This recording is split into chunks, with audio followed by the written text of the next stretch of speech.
Well, the sheets have all been brought, but the fields are washed away, and the palaces now stand where the governments are laid. Chegamos, 36º episódio do nosso podcast Smells Like Futebol. Você sabe muito sobre futebol e também, claro, com uma boa trilha sonora sempre de fundo. Hoje, Maurício, uma trilha sonora de respeito, pelo menos pra mim, eu gosto muito, né não? O que a gente escuta, tudo bem?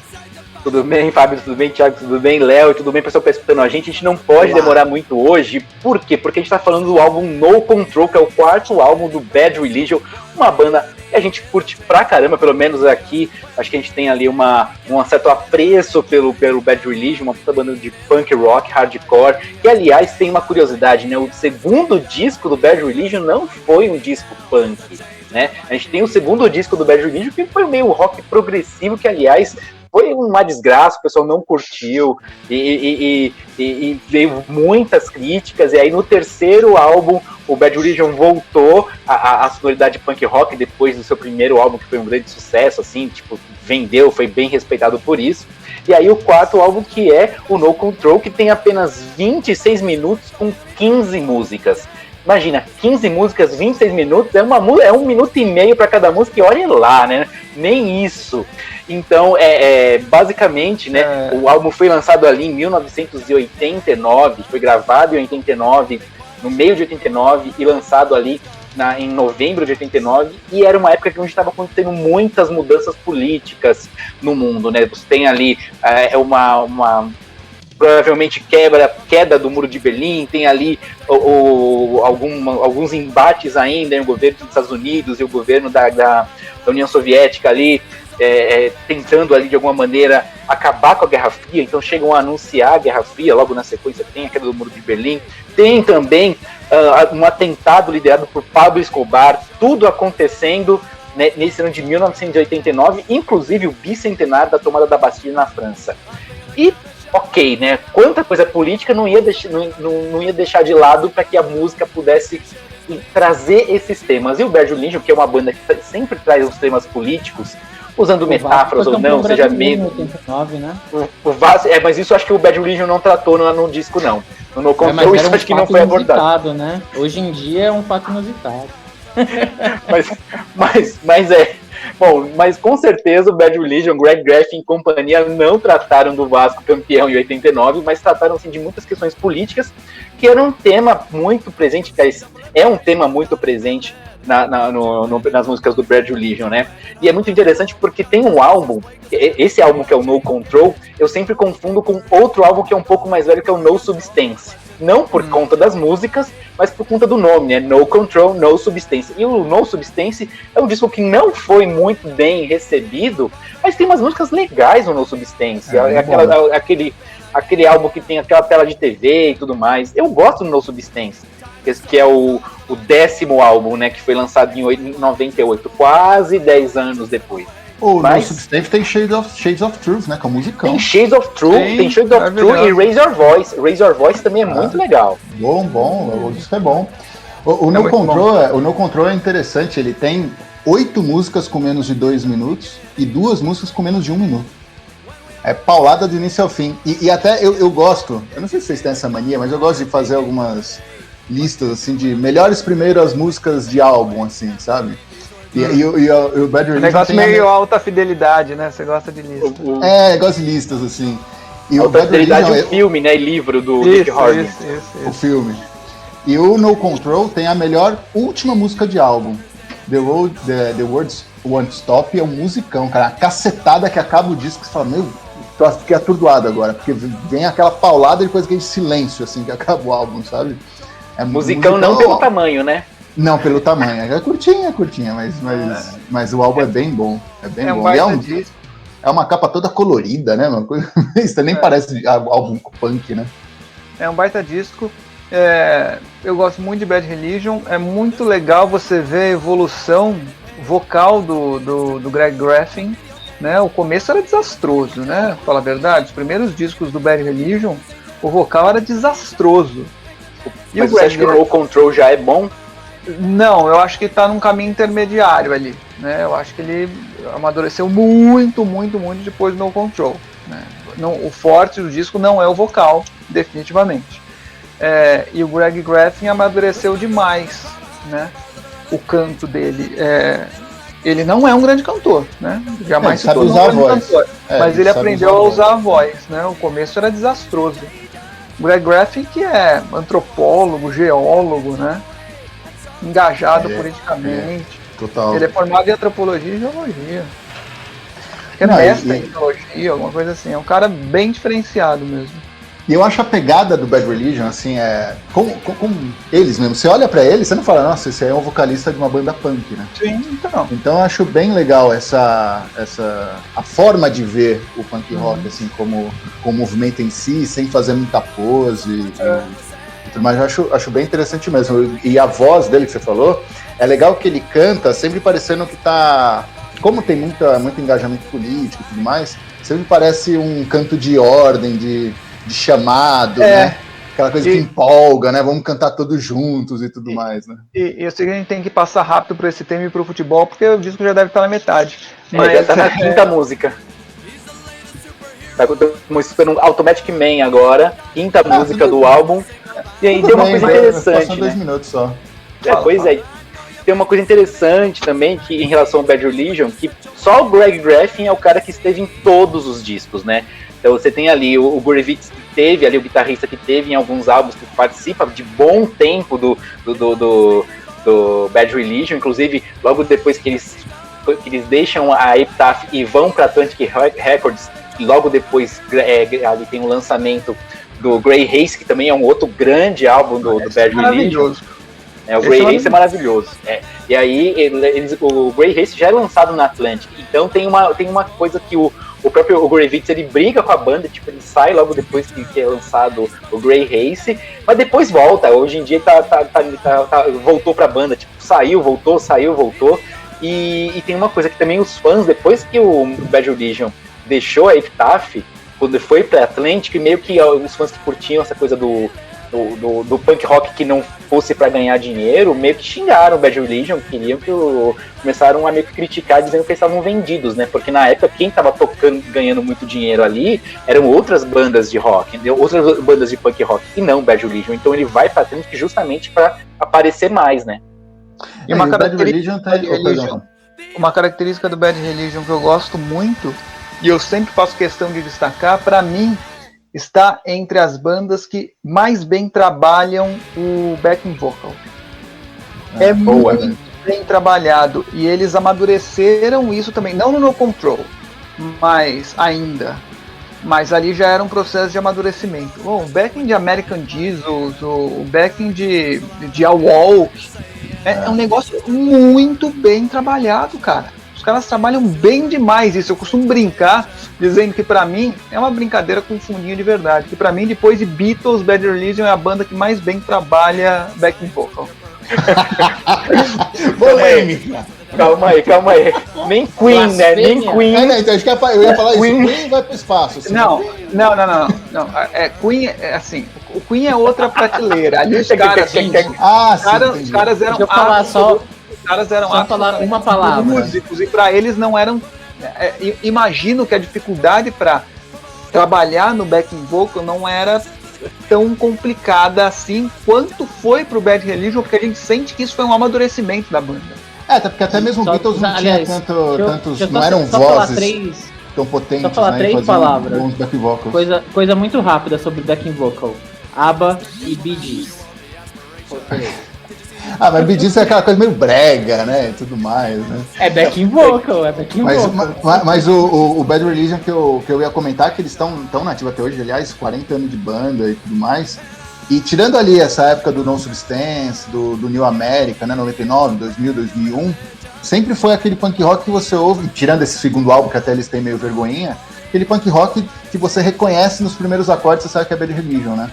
E o Age of Unreason, que é o último álbum de estúdio deles, tá uma paulada. Depois de 40 anos de estrada, você conseguir fazer um álbum com uma paulada dessa é muito difícil. Os caras, merecem toda a referência, eu acho.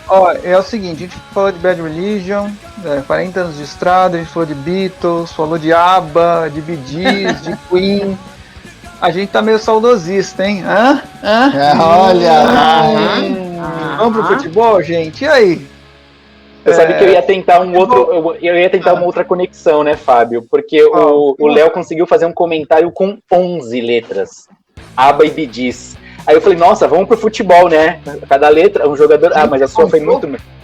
Claro, ABBA e Bee Gees, 11 letras. Ele é quase um Zagallo. Parecendo O Mal Zagallo. virou o Zagallo dos podcasts, né? Tudo ele Então, conta mais um letras.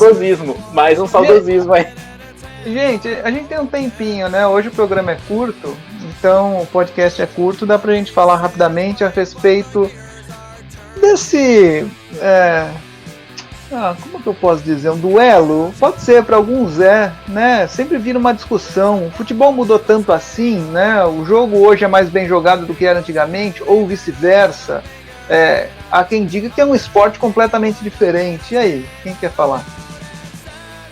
Eu acho que tem duas coisas que, antes de começar qualquer discussão sobre isso, comparando antigamente com agora, que a gente tem que pensar, né? Uma é do psicológico do ser humano. A gente sempre vai achar que antigamente é melhor do que hoje, né? Saudosismo é uma questão até de sentimento. Daqui 20 anos, quem hoje é moleque, adolescente, vai falar que os anos 10 eram ótimos. Nossa, impeachment, crise, era ótimo. E outra coisa também que a gente tem que considerar, além do psicológico, do sentimento que as pessoas têm por fases das suas vidas, e aí tudo que envolve aquela época você considera melhor, que nem a gente, a idade que a gente tem, a gente acha que o futebol dos anos 90 é maravilhoso. Mas também tem a questão dessa mudança do esporte mesmo, né? Tudo muda. Pode até ser, tem gente que diz, é outro esporte. Eu não considero tão assim que é outro esporte, mas as táticas mudam, o preparo físico muda, o estilo dos gramados muda, o peso da bola muda, tudo muda e isso transforma o modo como você joga. Então, eu acho que tudo é comparável sim, porque o esporte é o mesmo. Mas você dizer que é melhor ou pior, aí você tem que ponderar muita coisa, né? Eu gosto de fazer esse tipo de comparação pegando a partir de algum critério, seja ele qual for, mas algum critério você tem que ter. E ponderar contextos. Eu já até falei isso daqui em outros episódios anteriores. Ponderar contexto para fazer esse tipo de análise sobre saudosismo. Se tal jogador de hoje em dia é melhor do que de 30 anos atrás. Se os times de hoje são melhores do que daquela época. Você precisa considerar muita coisa dentro de um contexto para poder analisar isso. Eu concordo. Eu acho que o esporte mudou, não mudou radicalmente, claro que não, mas mudou muito. E a gente percebe isso quando assiste a jogos antigos, né? Eu sinto que, vamos dizer assim, aquela sensação de você lembrar de como você ficava antes numa véspera de final e tudo mais, faz a gente pensar que era mais legal, que era mais divertido. Mas eu assisto aos jogos hoje, e talvez por essa adaptação que a gente tem, eu não tenho muita paciência, por exemplo, de assistir a jogos antigos. E assim, é claro que você tem jogadas, e aí, em contexto, por exemplo, de jogada individual, hoje você tem jogadas individuais magníficas, mas aquela coisa de você driblar e voltar e driblar o mesmo cara 2 vezes, hoje em dia você vê isso muito pouco, né? Porque o futebol tá muito mais vertical, né? E até lembrando, quando a gente comentou sobre isso antes de definir a pauta, tudo eu tava vendo eu até mandei pra vocês, naquele gol do Denner contra o Santos, que ele dá no meio da caneta no Índio, depois, eu não lembro o nome do zagueiro, mas ele mete mãozão na cara e dribla o goleiro e faz o gol, né? Baita golaço, né? Mas se você pegar a estrutura tática daquele time do Santos, como a defesa estava armada, é um absurdo isso hoje em dia, por exemplo. Então o futebol ficou mais complexo. Porque você percebe Naquela época já era um absurdo. Não, já era um absurdo também, mas assim, mas você percebe que havia muito mais espaços, né? Hoje, você vê o lateral direito marcando ali no meio, depois só tinha mais um jogador e ele já saiu na cara do gol. E não era contra-ataque, não era nada. Então, e antes dele estava o número 9 do Santos. Então, e você com percebe o Pasto, que não tinha... que era o Pasto, que era o gramado do Canindé, exato. Se fosse hoje, seria uma jogada muito mais rápida do que aquela. Então, né? Exato. Então o futebol ficou muito mais complexo, os espaços diminuíram, o jogo ficou muito mais dinâmico. Eu acho o jogo hoje mais interessante de assistir por essa dinâmica. Mas você pegar naquela técnica do cara ter um pouco mais de tempo para pensar, para não fazer tanta besteira com a bola no pé, você acha mais interessante nessa jogada individual, você consegue perceber uma coisa mais refinada, vamos dizer assim. Mas assistir o jogo eu prefiro... E com todos os esportes acontece isso, né? Você pega a NBA, por exemplo, o que pivôs fazem hoje, é impensável você imaginar há 20, 30 anos, né? Pivô matando bola de 3, por exemplo, e fazendo jogada de infiltração, como eles fazem hoje, né? Então o esporte muda porque também o atleta muda, né?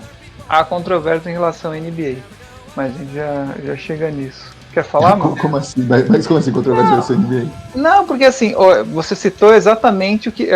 Vamos abrir um parênteses aqui enorme, porque, né, um adendo enorme no assunto é futebol. E não pode ser um parênteses muito grande, porque a gente já tá na 10ª música e inclusive tava tocando Hentman, que eu ia fazer um comentário antes, que é a 8ª música, que tem, a Hentman tem uma eles vão tocando uma paulada, pato, e aí começa, tem uma parada no meio da música que reduz a velocidade, depois eles voltam. É muito louco isso. Pensando, uma complexidade, assim, no Punk Rock, né? Vamos combinar. Mas fala, você ia falar do seu parente. Rapidinho. E você o Thiago citou exatamente a jogada que muitos criticam hoje na NBA, né? Ou o estilo de jogo que muitos criticam. Bom, era inimaginável um pivô 30 anos atrás sair para chutar bola de 3. Muitos criticam a NBA justamente porque o jogo mudou e está baseado o jogo hoje em bola de 3, né? Não tem mais infiltração, não tem mais o um contra um, né? Não tem mais o pivô ali embaixo da cesta, né? Trombando no garrafão o tempo inteiro. O bonito da NBA era 1 contra 1, cara. Era o cara partir para cima. Hoje o jogo está muito baseado em bola de 3, até por isso tem ponto pra caramba acontecendo. Mas o assunto é futebol aqui, vamos lá. É verdade, você falou, o debate amplia mesmo. Né, acho que tem uma coisa aí que a gente estava falando em relação à velocidade do jogo, o desenvolvimento tanto da medicina, com o desenvolvimento dos equipamentos, desenvolvimento, preparação dos corpos, as pessoas são mais atléticas nessa preparação, tem toda uma medicina que coloca o jogador mais rapidamente quando ele se machuca, ou evita do jogador se machucar. Então, do jogador se jogar mais baleado é mais difícil, porque é melhor já poupar ele num jogo, porque ele já está começando ali, fez um exame, já está começando a ter determinada lesão. E aí, o que faz parecer, justamente pela velocidade que a gente vê no jogo hoje, quando os jogos são velozes, né? Tem jogo chato, gente. Porque tem jogo chato, inclusive os da seleção, os últimos que passam, são absurdamente chatos, modorrentos, e aí nem parece o tipo de futebol que a gente tem hoje. Mas se eu pensar no jogo, que quando os clubes estão bem armados, parece que os jogos de antigamente, quando você compara, são jogos amadores, né? Tem uma questão de parecer que são jogos amadores, porque não tem a velocidade, não tem o tipo de ataque vertical, tem um jogo que é mais pensadinho, e aí o jogo tenta para um lado, parece eu jogando futebol, que eu não sei o que quero fazer com a bola, que eu não consigo pensar, claro, né? Vamos guardar aí a comparação. Eu não sabia para onde jogar a bola, eu parava e ficava um ano pensando, para que eu vou jogar? E alguém tomava a bola de mim. E é isso que acontece no futebol, quando a gente compara o futebol antigo com o futebol contemporâneo, né? Essa velocidade faz com que o jogo anterior parecesse uma coisa meio, sei lá, meio amadora. Fala, Léo. Tem um ponto importante que a gente estava até discutindo antes de começar a gravar, né? Que o Petrin citou, que acho bem importante nessa discussão, que é o que você exige do jogador de acordo com a época, né? A gente tá gravando hoje, dia 22 de março de 2021. Semana passada morreu o ex-jogador do Corinthians, Gilmar Fubá. Ele jogou nos anos 90 no Corinthians. Eu lembro bem do Gilmar Fubá. Ele era o carregador de piano do carregador de piano. Ele não tinha nada de incrível. Mas hoje, quando ele morreu, hoje em dia, que eu digo, ele morreu e ele foi tratado nas reportagens póstumas, relembrando a carreira dele, como se ele fosse um volante incrível. O suprassumo da habilidade, da inteligência de jogo não era assim. Você pode pegar assim um volante mediano para fraco, você bota de hoje em dia, você bota o Marcos ali no meio. Mas ele era um cara aguerrido, ele era um símbolo mesmo do Corinthians nos anos 90, né? Dos jogadores mais famosos do Corinthians nos anos 90. É muito mais uma questão sentimental em relação a ele do que qualidade de bola. E a gente tem uma lista gigantesca de jogadores daquela época, dos anos 90, que na época a gente tratava assim, como o cara peladeiro, carregador de piano, meio perna de pau, mais raçudo, e que hoje é super valorizado. E indo pro lado contrário, até eu acho que dos poucos, que dá um exemplo bom e um exemplo ruim. Um dos caras que eu acho que é mega valorizado, mas na época ninguém elogiava ele, ao ponto que ele é elogiado hoje, é o Júnior Baiano, que chegou até em final de Copa do Mundo, mas é bizarro lembrar que o cara conseguiu jogar uma final de Copa do Mundo. E um dos caras que eu acho até que é pouco valorizado daquela época e realmente jogava tudo que falam que jogava, era o Kleber, o zagueiro do Palmeiras, né? O Clebão daquele 6-0 no Santos na Vila Belmiro em 96. Um zagueiro fazendo 3 gols. E além de fazer gol, era um grande zagueiro, né? Ele condiz com o que se fala sobre esses jogadores dos anos 90. A maioria, sinceramente, eu acho que não condiz com o que se fala hoje. É mais saudosismo mesmo do que qualidade de bola que o pessoal tinha. A gente acabou de escutar I Want Something More, que tem uma música de 47 segundos. Não deu nem... Eu tava esperando terminar, o Léo terminar pra eu falar da música que tinha 47 segundos, a música terminou antes dele terminar o comentário. Vai, Thiago. Não, mas realmente tem que analisar a época, né? Porque é claro que fisicamente o futebol evoluiu muito, mas a exigência, vamos dizer assim, de passe, de fundamento, goleiros, zagueiros e volantes, eu acho que foram dos que mais evoluíram, né? Porque você pega jogos de antigamente, pouquíssimos zagueiros saíam tocando. E tanto que os que conseguiam fazer isso eram muito diferenciados, né? Hoje a exigência é bem maior para que você saia construindo o jogo, né? Antes era isso, cara, zagueiro não brinca, chuta para frente, briga pela segunda bola e lá os caras que sabem jogar vão decidir. Era muito isso, 5 atacam, 5 defendem. Era bem mais, o campo era bem mais dividido, né? Hoje ele vai com um bloco geral. Então você tem falhas de zagueiros hoje que você simplesmente não exigiria isso de um zagueiro antigamente, né? Até tava brincando antes de começar, né? Foi o Ronaldão, que foi zagueiro de Copa do Mundo, né? Foi convocado, foi um bom zagueiro, e eu tava brincando, eu não lembro do Ronaldão dando um passe rasteiro na vida.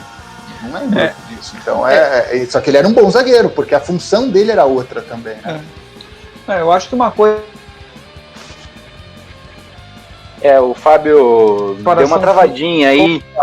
É porque a gente tá escutando ansiedade aqui de 2 minutos e 08, e aí o Fábio deu uma travadinha porque ficou um pouquinho ansioso. Vai, Fábio. Eu vi que vocês ficaram paralisados. Falei, nossa, estão prestando muita atenção.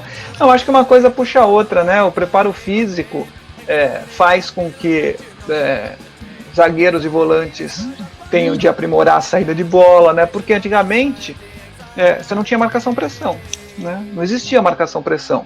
Primeiro, porque nenhum desenvolvimento tático previa isso, e segundo, porque os times simplesmente não aguentavam, né? Ninguém conseguia marcar pressão. O preparo físico não era tão bom quanto é hoje. Então uma coisa vai puxando a outra, né? O Thiago falou a respeito do tamanho do tempo, do tempo, Maurício falou sobre o tempo, sobre o tamanho do campo. Hoje, os times jogam em 30 metros, né? Antigamente jogavam em 60. E o gramado hoje é menor do que era, né? Porque Exato. naquela época tinha o Serra Dourada, que era um 120 quase, um 120 quase. Hoje o time é compacto, ele joga a primeira linha para a última, tem 30 metros. Antigamente... eu acho que... Enquanto Travei de novo. Aí, eu tô aqui de novo. Hoje tá difícil, mas a gente chega lá. Antigamente tinha 60 e 70. Hoje a internet tá nos 90 também, né?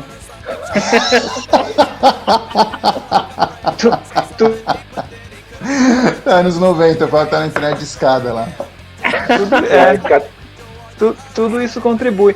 E tem uma outra coisa, a regra do futebol também contribui. Pois Fábio. A regra do futebol também contribui. Contribui para ele de novo? Mas o que eu ia comentar, até para tentar ajudar aí no raciocínio, é o seguinte, hoje para assistir Não, peraí, o problema não é o raciocínio, é a internet, tá? Tô brincando, vai falar aí. Então, pra eu conseguir, pra eu ver um jogo o raciocínio antigo, eu gosto, fibra ótica, né? Eu gosto desses jogos antigos, mas assim, entendendo que eu vou assistir um jogo antigo, não buscando o entretenimento que eu busco hoje. Como a gente vai assistir um filme antigo. Você sabe que é antigo, então você sabe que a cadência é outra muitas vezes. Então eu acho que é a mesma sensação. Não, eu estava falando antes de travar pela última vez a respeito da regra. Isso contribui também para que o jogo fique completamente diferente. Antigamente, o time queria enrolar ali, gastar o tempo, recuar para o goleiro pegava com a mão, se jogava no chão, dava 2 viradinhas, voltava para o zagueiro voltava de novo, ele pegava com a mão de novo. O jogo passa 5 minutos nisso. Nossa, aproveita que ficou bala a internet, Fábio, aproveita. Hoje não pode mais, né? Então isso deixava o jogo chato também. Então, como atração, o jogo hoje é mais bacana de se assistir, é mais atrativo. Pra passar o tempo, sentar no sofá e tomar uma cerveja, alguma coisa, talvez o jogo de antigamente fosse mais bacana. Mas eu acho que hoje é mais atraente. Mas pra mim tem uma questão. Quando eu vejo o jogo chato hoje, sabendo que tem toda essa tecnologia, toda essa possibilidade de técnica e tática, e todo esse apoio, e o jogo é chato, porque o time fica naquela coisa de não ataca, não sei o que lá, eu fico mais bravo ainda. Você tem toda a estrutura, e você não joga, meu amigo. Cara, eu tô falando de grandes times, não tô falando de times que tem dificuldade. Tô falando de. O cara é um time grande que tem um puta num espaço, tem um monte de profissional bom e mesmo assim não desenvolve. Eu fico mais bravo. Eu vou te falar uma coisa. Se a internet tivesse boa, eu teria jogado pra caramba hoje aqui.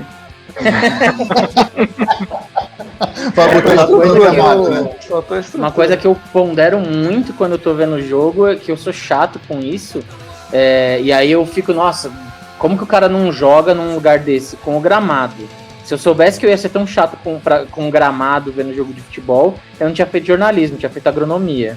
Alguma coisa do tipo pra cuidar dos gramados. Porque você vê um gramado, um tapete lá, baixinho, que você podia ter um jogo rápido e os caras ficam no jogo modorrento, né? Isso que o Mal falou é bem verdade mesmo. Hoje em dia o cara tem, dependendo do jogo, do lugar que o cara tá, ele tem tudo pra fazer um jogo bom e opta por outra coisa, né? The world won't stop. Ou seja, o mundo não pode parar, mas o nosso programa chegou ao fim, porque a gente já chegou aqui na última música do No Control. Já foram 26 minutos. Passou rápido, hein? E não adianta nem pedir bonus track, porque bonus track ia ser tipo 30 segundos, né? Pelo menos 3 músicas. Esse álbum é impressionante. 26 minutos, 15 músicas, é algo impressionante. Mas foi bom o papo. Bom, depois a gente fala sobre NBA. Tá. Fazer um episódio especial sobre NBA. Beleza. Falou, gente. Valeu. Valeu, um abraço. Prometo pagar mais pela internet. Tchau. Falou.